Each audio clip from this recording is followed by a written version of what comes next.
Johnson rischierebbe probabilmente... Buongiorno, sto andando al Senato, che anche se mi rendo conto che può essere difficile da capire dato il modo in cui la politica vi viene raccontata, non significa esattamente andare al Senato, essere in aula non coincide esattamente con tutto il lavoro che un politico fa. Ho lavorato per tutto il weekend per produrre, per aiutare insomma l'elaborazione politica. Come sapete, vi ho tenuto più o meno informati su diversi punti, che sono da un lato come gestire il decreto rilancio di fronte a una incomprensibile chiusura da parte del governo e della maggioranza, del tutto incoerente con le offerte di collaborazione e del tutto anche incoerente con quello che ci si poteva ragionevolmente aspettare dopo il gesto di responsabilità del centrodestra, che aveva votato lo scostamento purché venisse indirizzato in un certo modo, e quindi questo presupponeva e preludeva al fatto che il centrodestra potesse dire la sua. Invece questo ci viene impedito, e quindi noi diremo comunque lo stesso la nostra. Preparatevi a delle sedute di commissione molto lunghe, molto interessanti, di cui ovviamente io vi riferirò i punti più salienti, perché il lavoro di commissione voi oggettivamente non avete possibilità di vederlo. Per voi il lavoro del parlamentare è solo stare in Camera, in Senato, alla Camera, in aula a pontificare a valle però del lavoro che è stato fatto e che voi giustamente ignorate in certi casi, perché è anche giusto e opportuno che sia così. Io non credo assolutamente alla casa di vetro, alle riunioni in streaming, e io non ci credevo neanche prima. Quelli che ci credevano hanno smesso di farle, per cui insomma vuol dire che forse non erano tanto una buona idea, no? In altri casi forse un po' più di pubblicità dei lavori, per esempio delle commissioni, forse sarebbe opportuna in effetti, ma insomma su questo si può discutere. Dopodiché ci sarà una commissione sesta su temi, il regolamento del patrimonio destinato, quei 44 miliardi con cui CDP vuole entrare nel capitale di aziende per sostenerle, insomma quella storia là. Vabbè. Poi c'è un regolamento europeo sui fondi monetari, qui ovviamente la parola chiave è europeo, quindi insomma sappiamo che cosa ci possiamo aspettare. Mi chiedo anche che cosa pensi il simpatico venditore di fazzoletti di carta di questo semaforo, che ogni giorno mi vede passare e parlare da solo. Insomma penserà io sto messo male ma lui sta messo peggio di me. Vabbè, insomma questo è un altro dettaglio. Poi ci sarà in aula il dibattito sul Consiglio europeo. Vengono dette tante balle anche sui giornali. Io esorterei chi dice balle sui giornali a fare molta attenzione, perché noi sappiamo più cose di quelle che lui sa che noi sappiamo, quindi consiglierei a tutti di volare basso, perché non è perché si è forti di importanti coperture che si può presumere che gli altri siano tutti degli stupidi. In Abruzzo dicono che le pecore si contano alla fine, ecco, conteremo alla fine le pecore, conteremo anche i lupi, e quindi chi è uscito di scena sarà uscito di scena per un motivo, no? Quindi, come sempre, quando le cose accadono, chi le subisce ha di fronte a sé una scelta: subirle con dignità o subirle senza dignità. Io tendenzialmente mi capita di dover subire delle cose, cerco nella misura del possibile di subirle con dignità. Chi le subisce senza dignità si fa del male due volte, perché dimostra solo di essere politicamente inutilizzabile, perché non solo la responsabilità è un importante asset, come oggi si direbbe, politico, ma lo è anche la dignità. E su questo dovremmo fare un discorso a parte. Ma questa osservazione non è estemporanea, perché il dibattito che ho visto svolgersi alla Camera finora è un dibattito veramente indegno. Cioè, noi abbiamo visto, a parte l'intervento del presidente Borghi, che ha posto un punto essenziale, insomma, che forse andrà ribadito, io ho assistito ai contorcimenti dialettici, ma dialettici insomma è una parola grossa, ecco, nella nostra cultura la dialettica insomma risale almeno a Platone, ma questi sono, insomma, con tutto il rispetto, perché fra l'altro a me piace molto, mi diverte molto, ma qui c'era poco Platone e molto Zalone, onestamente, non in quanto artista che rappresenta un certo tipo di italiano, ma in quanto quel certo tipo di italiano rappresentato da quell'artista, chiaro? Non è un attacco al buon Checco, che ha tutta la nostra simpatia per quando riesce a farci sorridere, è un attacco ai personaggi che rappresenta. Quindi poco Platone, molto Zalone, maestrine con la penna rossa che mi si dice abbiano ironizzato sul fatto che io non sarei in grado di leggere un testo in inglese provenendo non so da quale tipo di percorso culturale. Per carità, io sono il primo a dire che se nel Parlamento devono sedere i rappresentanti del popolo, non è necessario avere un dottorato per rappresentare il popolo sovrano, naturalmente. Io diffido molto dall'idea della Repubblica dei filosofi, del Parlamento dei competenti, che poi i competenti chi sono? Ma in Italia il paradigma del competente è il buon Calenda, insomma, che ne ha fatte più che Carlo in Francia, ha lasciato dietro di sé cumuli di macerie, e con questa competenza, sinceramente, noi preferiamo non avere nulla a che fare. Però, forse, se si vuole rappresentare il popolo, magari la competenza no. Io ritengo che almeno come viene intesa, cioè come diciamo bagaglio tecnico,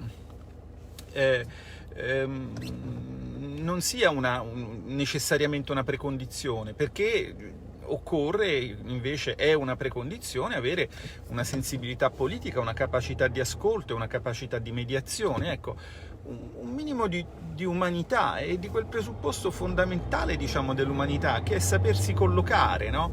Perché adesso non so se sono stato nominato in vano, per carità, non è un peccato, lo si può tranquillamente fare, ma ho visto che è stato nominato in vano il Consiglio d'Europa. Cioè noi abbiamo degli onorevoli colleghi della Camera Bassa che non sanno distinguere fra il Consiglio europeo e il Consiglio d'Europa e pretendono di discettare con persone che seguono questa pratica dal 2016, ma più ancora direi dal 2012, perché voi sapete che noi, economisti della Lega, che siamo il dibattito sull'Unione Europea, questa pratica del MES la seguiamo dal 2012, e dal 2012 che siamo contrari per ottimi motivi. Ecco, arriva un quisque de populo che non sa neanche distinguere fra Consiglio Europeo e Consiglio d'Europa, come quelli che non sanno distinguere fra OCSE e OSCE. Cioè, e pretende di spiegare a noi che cosa si nasconde nelle pieghe di quel trattato che noi abbiamo seguito attraverso tutta la sua genesi, lo abbiamo seguito nei corridoi di Bruxelles, lo abbiamo seguito nelle commissioni di Bruxelles, lo abbiamo seguito nelle aule di Bruxelles, lo abbiamo seguito in Italia, lo abbiamo seguito al Tesoro, lo abbiamo seguito... Cioè, e qui arriva così. Ma io non lo so, cioè qualcuno ha votato queste persone e qui si torna al punto. Allora, per carità, non vorrei che sembrasse, diciamo, contraddittorio quello che ho detto, perché il problema della signora che, signora onorevole collega, insomma, quello che è, non ho idea che cosa faccia nella vita, insomma, sicuramente non ha accesso a Wikipedia, altrimenti non confonderebbe il Consiglio europeo col Consiglio d'Europa, ma insomma spero, vedete che c'è un grave problema di ritardo digitale, insomma, in questo paese, a casa sua internet non c'è. Ma il tema non è tanto diciamo, la competenza, può anche essere stato un lapsus, per carità di Dio, magari lei lo sa benissimo, magari fa addirittura parte della nostra rappresentanza parlamentare presso il Consiglio d'Europa, per carità, questo potrebbe aver originato il lapsus, no? Il problema è, diciamo, non quindi tanto di contenuto tecnico, ma proprio di senso dell'opportunità. Cioè, che cosa mi stupisce in questo tipo di interventi? In questo tipo di interventi mi stupisce il fatto che molti miei colleghi non hanno ancora capito che voi avete capito, e questo dovrebbe preoccuparli.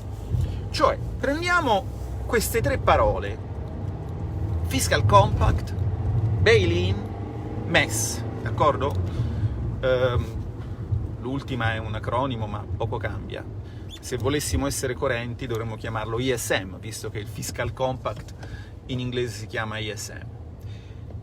Che cosa hanno in comune? Ma hanno in comune il fatto che per la maggior parte dei 60 milioni di cittadini italiani esse sono piuttosto misteriose, o quantomeno erano piuttosto misteriose in questa fase del dibattito. Cioè, cosa avrebbe comportato il Fiscal Compact nel 2012, per esempio la chiusura degli ospedali, qualcuno lo ha capito con la pandemia, cioè lo ha capito nel 2020. Che cosa comportasse il bail-in, l'unione bancaria più complessivamente, nel 2013, qualcuno lo ha capito a novembre 2015, cioè quando è stato applicato il bail-in. Che cosa comporta la riforma del trattato MES nel 2020? Qualcuno lo capirà nel 2023. Però c'è una differenza rispetto al fatto, qualcuno, voglio dire, la maggior parte lo capirà nel 2023, no? È umano e non è necessariamente squallido il fatto, ma è oggettivo, dipende dalle circostanze della vita di ognuno, il fatto che certe cose non le capisci finché non toccano a te, e quando toccano a te poi devi avere anche la forza morale di sopportarle, perché in alcuni casi qualcuno, diciamo, ha preso anche decisioni estreme, essendo stato, a mio avviso, ingiustamente colpito dai risultati di decisioni del PD. Qual è, secondo me, la differenza però che c'è in questo? Cioè, perché possiamo dirci che 8 anni di dibattito non sono passati invano? Beh, perché, guardate, io ve lo confesso, quando è stato votato il Fiscal Compact, d'accordo? Io, per esempio, che c'era un partito che stava strenuamente difendendo l'Italia dalla follia dell'austerità, onestamente non lo sapevo. Mi sono dovuto andare a rileggere gli atti parlamentari per scoprire, dopo il lavoro che la Lega stava facendo per mantenere la barra del buonsenso in un dibattito il cui livello non era molto più elevato di quello che abbiamo visto questa mattina.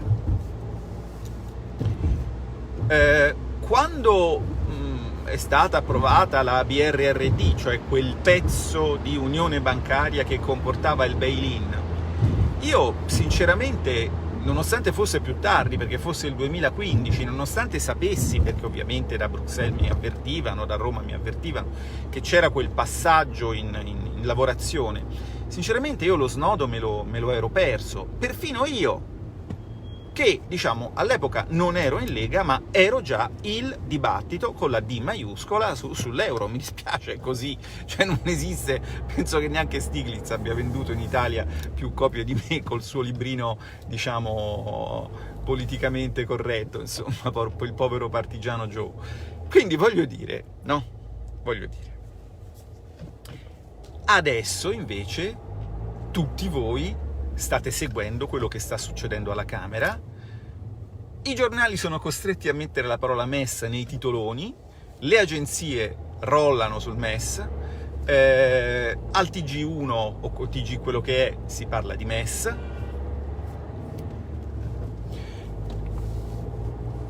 E questo che cosa significa? Beh, significa che se già quando il passaggio parlamentare avvenne in modi clandestini, tali che neanche gli addetti ai lavori o comunque le persone interessate, i motori del dibattito, sapevano esattamente che cosa stava succedendo nelle aule, se già allora le conseguenze delle scelte ideologiche sbagliate del PD hanno portato il PD a perdere le elezioni, figuriamoci ora che il voto di oggi avrà un valore segnaletico 1000 volte superiore ai voti del PD a favore della BRRD, a favore del calendar provisioning, andando indietro a favore del fiscal compact, a favore dell'EPPO, a favore di tutta questa enorme valanga di guano che ci arriva dal nord Europa. E quindi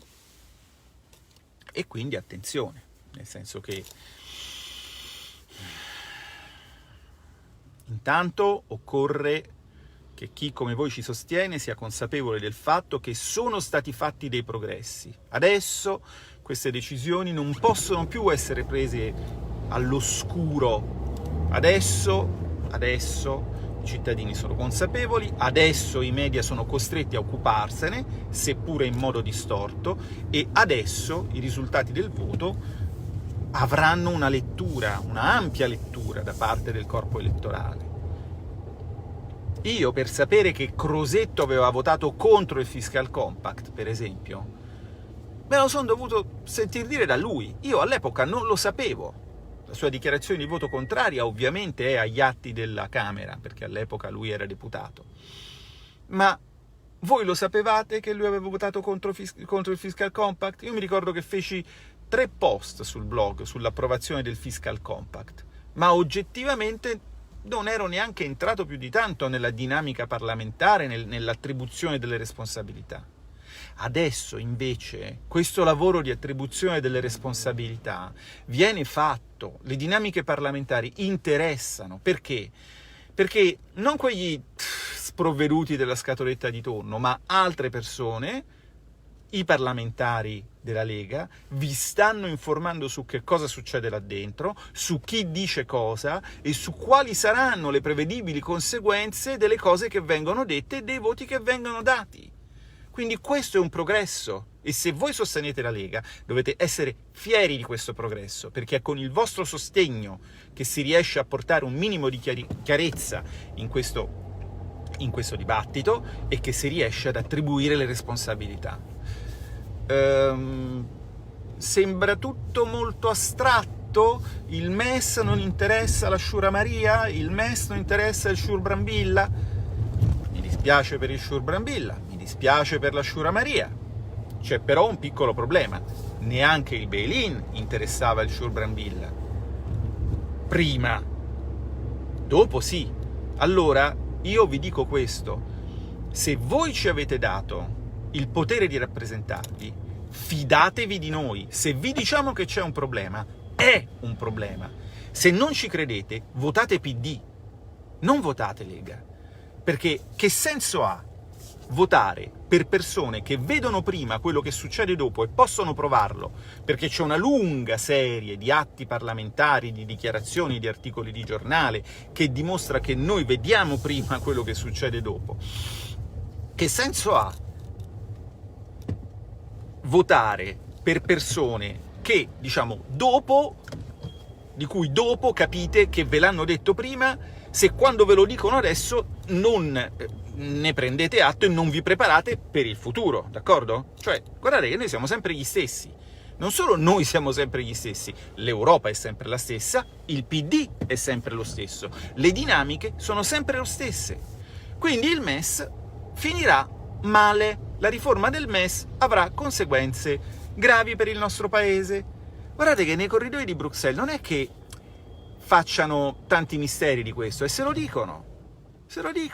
Certo non possono dirlo in pubblico, no? Ma se lo dicono. E allora, siccome il PD è sempre lo stesso, il PD farà quello che ha sempre fatto, cioè non ascolterà le voci migliori degli intellettuali del centrodestra, come quei 71 intellettuali che hanno firmato un appello che trovate su Micromega contro la riforma del MES, e sono tutti di centrosinistra? No, no. Farà un ragionamento molto semplice. Questa cosa non piace a Salvini, al fascista Salvini? Allora piace a noi, perché noi siamo i eredi della gloriosa tradizione partigiana che ci ha liberato dai nazisti per metterci in mano la Merkel. Beh, complimenti. Avete un modo molto agevole di fare i conti con la vostra storia. Peccato, e qui chiudo, che oggi questo tipo di ipocrisia è patente, non nel senso di patente di guida, ma nel senso che patet, cioè che è apparente, appare, e posto non ne abbiamo. È patente e quindi ad essa sarà associata una pesante responsabilità.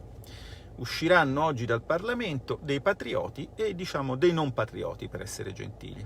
I nomi li sapremo più tardi.